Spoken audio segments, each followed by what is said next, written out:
Welcome back to Turning Hard Times into Good Times. I am your host, Jay Taylor, and I'm really pleased to have with me once again Walter John Williams. John Williams, he goes by. He's an economist that I have known for quite a few years now, and John has been on this show a number of times in the past.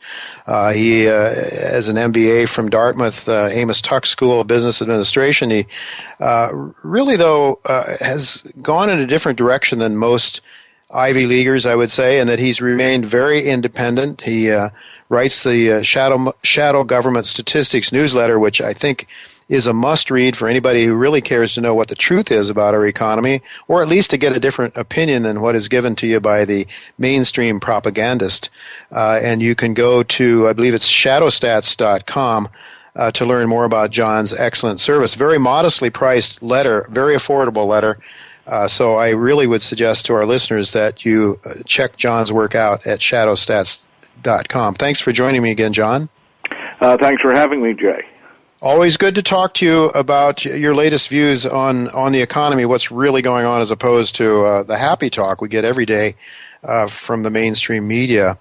You know, your views of at ShadowStats newsletter is very much, I would say, at odds. So the mainstream has paid some attention to you, but for the most part, your views are pretty much at odds with mainstream propaganda, especially when it comes to some very important statistics like inflation and unemployment, that sort of thing.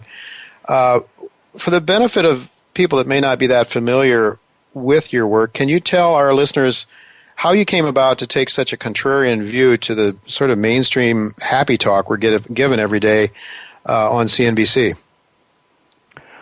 Well, I've been a private consulting economist for more than 30 years now, and early on I was trying to forecast the economy for my clients and had some pretty good models on it, but I found that the underlying fundamentals kept shifting, that the relationships kept shifting, and what was happening, very simply, is that the government changed its reporting methodologies of various series ranging from the inflation measures to the employment measures to the GDP measures. Mm-hmm. And they generally, over time, build in upside biases to the economic statistics, strengthening biases, and downside biases into the inflation numbers. Enough so that common experience just varied with what the government was reporting. I found people increasingly were not believing the numbers. So I ended up specializing in the quality of the government statistics and trying to estimate where the numbers would be if the government hadn't monkeyed around with its reporting approaches. Mm-hmm. So what you've done essentially is gone back and looked at things as they were in the past so that you would have a series of data that would be constructed on the same basis, I guess, both in inflation and unemployment, right? That's correct. Yeah. So, all right. So, if inflation is underreported, that is, if the cost of living, I guess, is, let's first of all define inflation. I mean, what you're talking about is the cost of living. I mean, as a kid, I remember them talking about what it costs to feed a family of four. I never hear that anymore. What it costs to, what does it cost to stay alive? What is the cost of, the basic needs in life, food, shelter, clothing, that sort of thing, right? But what do your numbers suggest the basic cost of staying alive would be compared to what the government's CPI numbers are? Well, you have to keep in mind here that the differences are largely definitional. Uh-huh. Up until the 1980s, the way consumer price indexes had been constructed, basically they measured the cost of living in terms of what was considered what's necessary to maintain a constant standard of living. Okay. Real simplistically, let's say they'd measure the cost of a pound of steak, a gallon of gas, a loaf of bread. They'd take that same basket of goods and price it out the next year, and however much the basket of goods had changed, that's how much your consistent cost of living increased. And that was pretty much the way it was up until the 80s. They started to make some changes in the way they defined quality, and they came up with computerized models of quality adjustments that couldn't be measured in terms of dollars. Nonetheless, they would use that to, as the quality went up, to reduce inflation. For example, where you had a government-mandated reformulation of gasoline to help with emissions. That added 10 cents per gallon to the cost of gasoline at the time, a big increase. But it didn't get into the CPI because the government deemed that to be a quality improvement. Yes. But from the standpoint of the average person, the guy pumping gas before he went to work was moaning and groaning about how much more it's going to cost him to drive to work, not that rejoicing that he was going to have clean air. What the government did with the numbers is move it away from what people would look at in terms of maintaining a constant standard of living and out-of-pocket expenses. It no longer does that. They increased. They put in substitution effects, because that's where Alan Greenspan took the system to task. He said, "Oh, CPI's overstates inflation. If only we had a more realistic inflation measure, the government's spending would be less. It'd help us keep the deficit under control. Why? Because if they had a lower inflation rate, they could cut back on the annual cost of living adjustments for Social Security, for example." Sure, right. And you'd ask them, well, what do you mean it overstates inflation? And his response was simply, well, the price of steak goes way up. It gets too expensive. People buy more hamburger, and if they buy more hamburger, then their cost of living isn't as high, and they're not spending as much. So that by his definition was perhaps accurate, but it was not the inflation from the standpoint of maintaining a constant standard of living. Right. So that as the numbers changed, people today generally don't know that the government has changed the way it calculates inflation. And if you look at the government's inflation measure, why do people look at inflation measures? Well, they look at, how much should my income be increasing so that I can stay ahead of inflation? What should I target at least as a minimum rate of return so I stay ahead of inflation? If you're using the government's inflation numbers, you're not staying ahead on either account. Right now, I do not go in and recalculate the CPI. What I do is I've taken the government's estimates of how much their changes to the series have cost in terms of annual inflation, and I add that back in.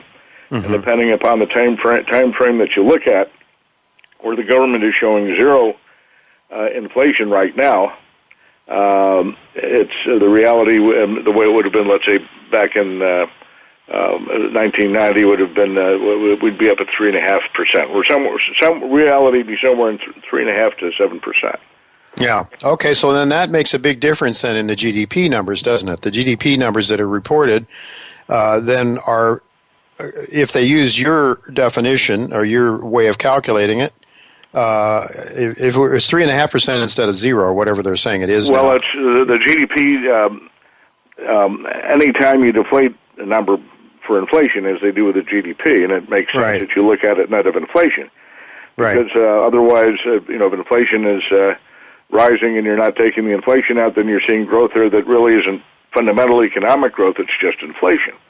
But they use a different measure for the GDP, and there, I think you'll find 2% is reflective of the GDP measure. You have all sorts of funny things that happen where they back out the trade deficit and such.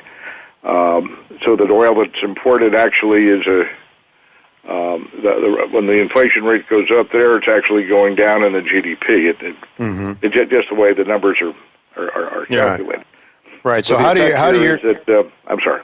How do your numbers then, John, compare with the government's numbers now, year over year, let's say, on GDP? Well, in terms of year-to-year change, approximately. Let me put it this way: we're in terms of annual growth, we're looking at something that's close to 2% less than the official number. So if you look at the economic collapse that we had going into 2009. The economy started collapsing in 2005 and 6. You can see that in the housing area. Officially, the recession didn't start till December of 2007. Then the economy collapses into mid-2009. The official version then is the economy recovers, rebounds. We're now 10% above where we were before the recession. If you look at it with a corrected GDP growth, what happens is you plunge into 2009, and then you bottom bounce at a low level of stagnation. And what I'm seeing now is that we're actually turning down again. I contend that the common experience is a lot closer to what I'm looking at. And if you don't think I'm right on that, consider the Fed keeps squawking about whether or not the economy is improving. Well, if the GDP's 10% above where it was before it went into this last recession, what's the problem? It's not. Yeah, why haven't they raised interest rates? It.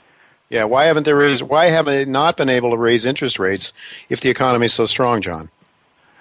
Right? There are big problems in the system, and what you have to keep in mind is that we're still living out a near collapse to the financial system that took place in 2008. These guys weren't kidding when they said, well, the system's on the brink of collapse. The banking system was. You had banks that were insolvent. AIG had to be taken over by the Fed. General Motors went bankrupt.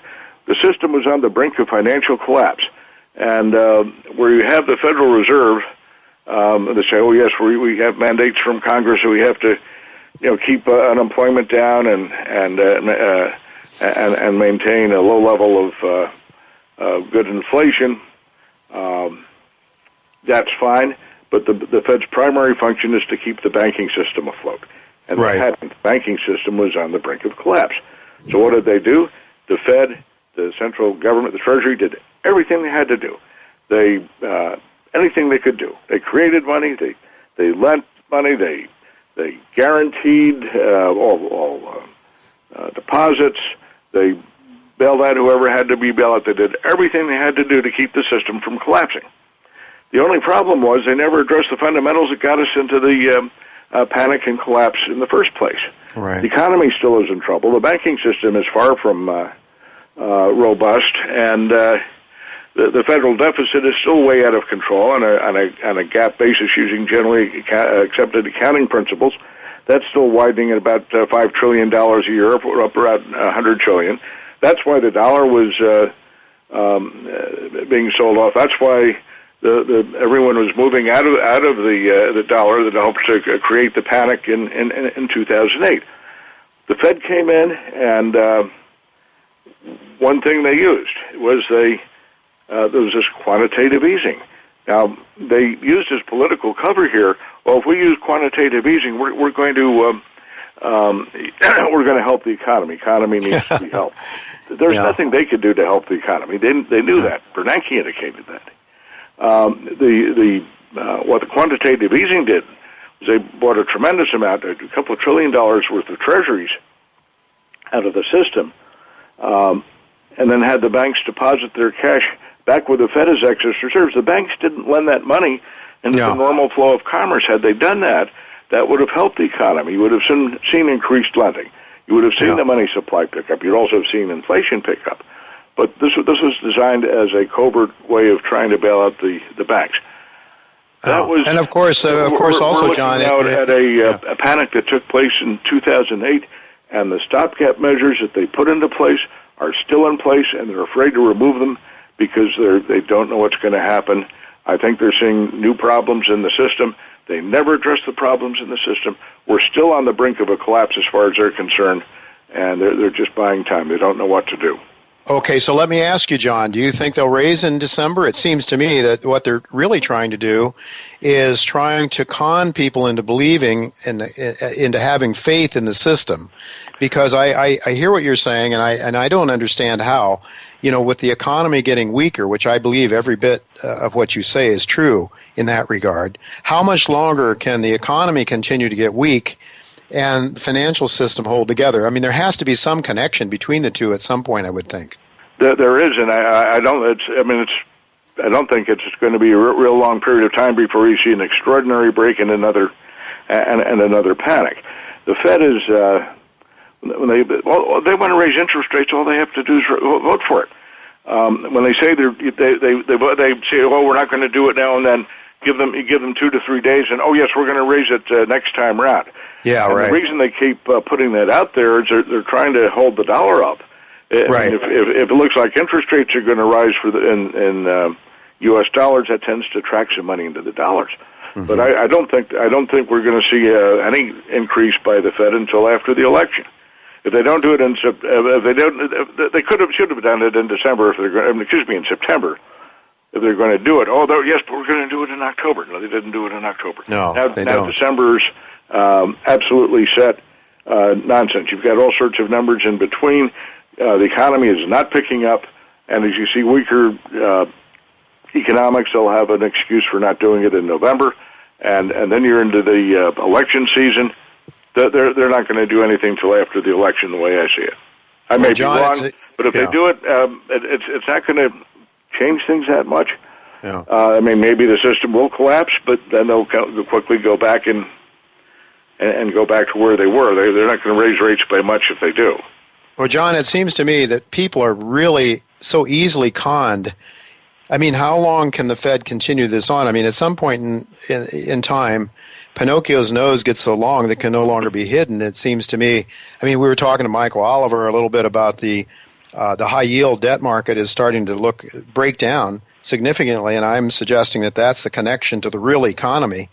And if the high yield debt market starts to break down, could that not possibly start triggering, like dominoes, some other markets? Yeah, it very easily could. I can't see that the Fed's got much credibility at this point. Anybody who seriously believes them week to week here that doesn't understand the systems well. The Fed. I've never seen a Fed that was so apparently indecisive. That's nonsense. The Fed is the most powerful central bank in the world, and they can't figure out whether or not they want to raise interest rates. There's something terrible going on here, and the reason they're not raising rates isn't because of the economy. It's because they see a big problem there. They don't know how to handle it. They're just buying time. They're whistling in the dark. It'd be nice if they had a solution. They're hoping something will come along, but they don't have it. It's very scary. Mm-hmm. You're eventually going to see a massive decline in the dollar here, which creates all sorts of problems. So the Fed is pumping all this money into the economy or into the banking system. Essentially, into the banking system. They're not pumping it into the economy. It's not getting in the economy, but what it's doing is it's helping to hide the problems that are still on the bank balance sheets, no doubt, or in the banking system. You got it. It's providing liquidity to save the lives of these illegitimate, essentially, if we had a free market, illegitimate institutions. Well, let me ask you, because your key hypothesis about what will drive hyperinflation, and you have not backed away from that one bit, despite the fact that we've had extremely weak prices in commodities and so forth. You've stuck to it, and the basic driver there is a dollar that you think will ultimately come under pressure and people lose confidence in the dollar. Then I could see how you would get to the hyperinflation. But, John, it seems very difficult. And I bring that up to people, the inevitable response always is, yeah, but where else are people going to put their money? There's no other currency that has the liquidity. There's no other currency that's, maybe the dollar is bad, but it's not nearly as bad as most of the others. What's your response to that, and what will ultimately cause confidence to be shaken in the world's reserve currency? Well, the confidence has been shaken. We've been through an extraordinary crisis, and the rest of the world went along with the dollar. You go back to the time when Standard & Poor's downgraded the treasuries. Right. That was because of the deficit circumstance, which now magically has been put off till after the election. Yeah. But at that point in time, you had a dollar panic. The rest of the world was pulling out. Nobody wants to hold the dollars. Everyone knows, and I'm talking the big guys. I'm talking the central banks. They know the dollar is a losing proposition, but they don't want to see it happen because it's going to be very bad for the global economy, the global financial system. Yet you don't want to be the last guy out the door either. Maybe you're holding all your assets in dollars, and the dollar collapses. You're going to lose a lot of money.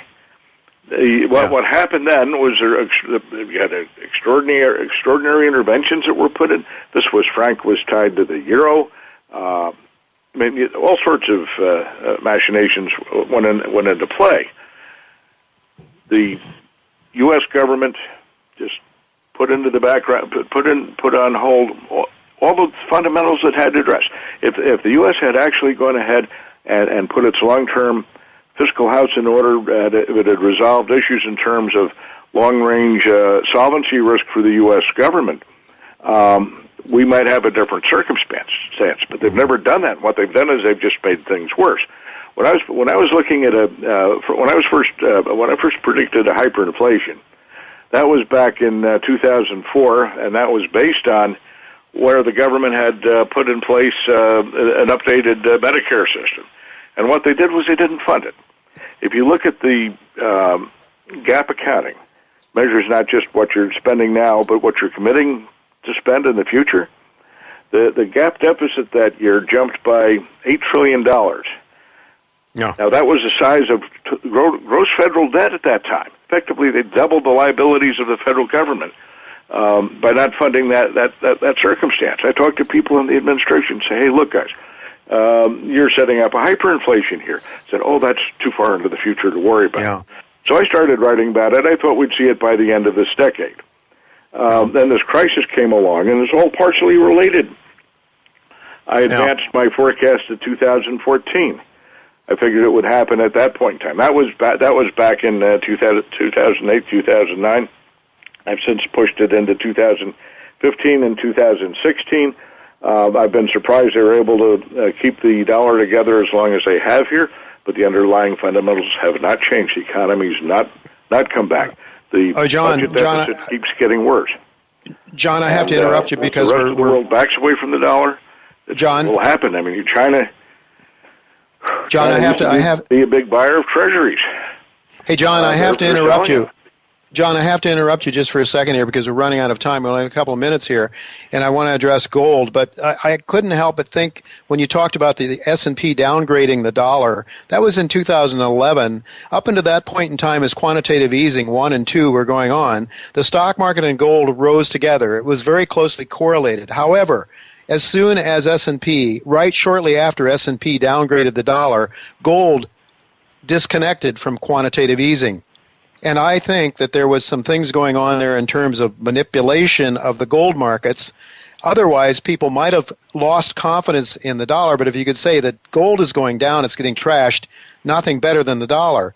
Any theories on that? Yeah, I think you're absolutely right. Indeed, it was manipulated. Central banks have been trying to drive people away from gold for a long time. When I look at people, I look at gold as your ultimate hedge here.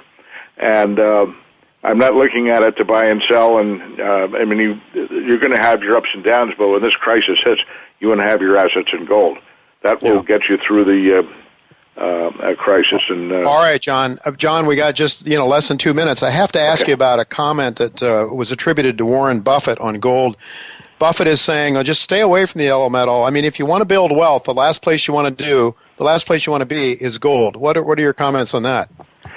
He's a great investor. However, there are unusual times, and this is one of them.